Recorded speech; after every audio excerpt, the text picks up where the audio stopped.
یہ ملوک نے ایسا کام کیا کہ انہوں نے اپنے برایا کو تنگ کیا، دوسروں نے کیا، اسلام کی طرف ہوتا. جب ملوکیت آ گئی وہاں اتنا جبر ہوا، ملوکیت نے سارا دین بدل کر رکھ دیا. آپ جی علماء کرام بہت سارے کہتے ہیں حکومت جیسی مرضی ہو بس آپ بولنا حرام ہے، منع ہے. انہوں نے اگر عالی شان محل بنائے یا موسیقی آ گئی یا تصویریں شروع آرٹ ہو گیا، یہ سارے کہتے رہے جسٹس امیر علی اور شبلی وغیرہ یہ اسلامی تمدن ہے. بھائی اسلام کے تو خلاف ہے یہ سارا. دین اسلام تو ان چیزوں کو حرام کہتا. یہ ان کی خدمات جرم تھی کہ ان بادشاہوں نے یہ کام، آپ تعریف کر رہے ہیں کہ مسلم بادشاہوں نے یہ کیا یہ کیا. ذہن بدل گیا. دو چیزیں جو مولانا نے کہی نا یہ بہت پلے باندھنے کی، پھر آگے بات چلے کہ مسلمان جو ہے نا یہ قوم نہیں، قوم ہوتی ہے جو اپنے آپ بن جاتی. کسی علاقے میں کوئی پیدا ہو گیا، وہاں کے لوگ جو ہے نا وہ پاکستانی ہیں. کوئی نسل ہے کہ آرائیوں میں پیدا ہو گیا، کوئی رنگ کی وجہ سے، کوئی زبان کی وجہ سے. یہی ان کو مولانا کہتے ہیں دوسروں پر حملہ کرنے کا کیا حق؟ کوئی جواز نہیں. چور ہی ہوں گے، بدماش ہوں گے اگر دوسری قوم پر ہم. تو اسلام جو ہے نا یہ مسلمانوں کو قوم نہیں بناتا، یہ ان کو ایک انقلابی پارٹی بناتا. جیسے کمیونسٹ ہے نا وہ ٹھیک سے یہ غلط، مگر وہ انقلابی پارٹی کہ دنیا کا ہر بندہ جو یہ انقلاب چاہتا ہے کہ غریبوں کا حق ملنا چاہیے اس میں شامل ہو جائے. یہ ہے کہ انقلابی پارٹی. ہندو آ جائے، سکھ آ جائے، اس جماعت میں شامل ہوتا جائے، وہ سارے جماعت میں اور قوم میں یہ پھر قوم تو تبدیل نہیں ہو سکتی.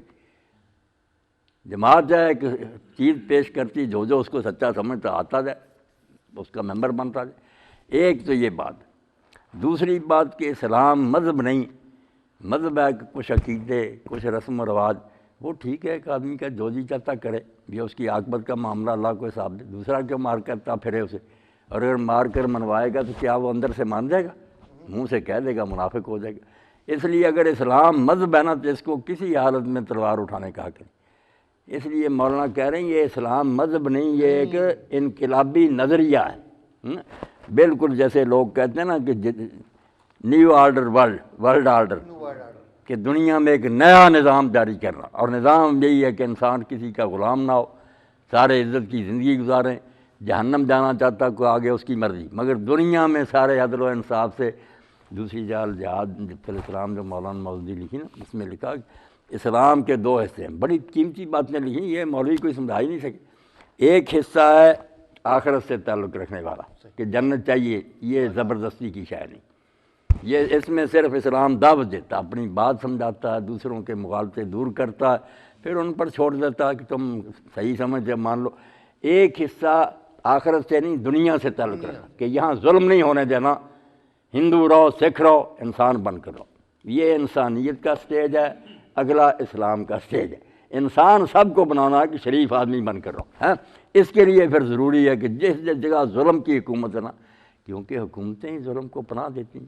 سود چلتا ہے، جوئے کے اڈے ہوتے ہیں، شرابیں ہوتی ہیں، پرمٹ جاری کرتے ہیں. اس لیے اسلام اصل میں جس شے کا دشمن ہے نا وہ ایک ظالم حکومت جہاں مسلط ہے نا وہ نہیں رہنے دینی. پوری زمین پر ہم نے چڑھائی کرنی ہے بغیر کسی چھیڑ چھاڑ کے، صرف اللہ کی رضا کے لیے. یہ جہاد ہے کہ یہ انقلابی پارٹی ساری دنیا کو کہے گی کہ یہ نظام چلاؤ، بے شک غیر مسلم رہو، ہمارے ساتھ معاہدہ کرو کہ ظلم نہیں ہوگا، نہ سود چلے گا نہ رشوت چلے گی. اگر مان جائیں تو بے شک حکومت کرے، ہمارے ساتھ معاہدہ ہو جائے گا.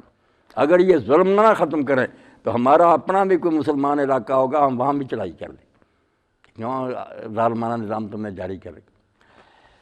تو حکومت جو اصل میں برائیوں کی جڑ ہوتی ہے نا، وہ اگر ظالم ہے تو اس کو ہٹانے کے لیے جو کوشش پارٹی کرتی ہے نا وہ ہے جہاد.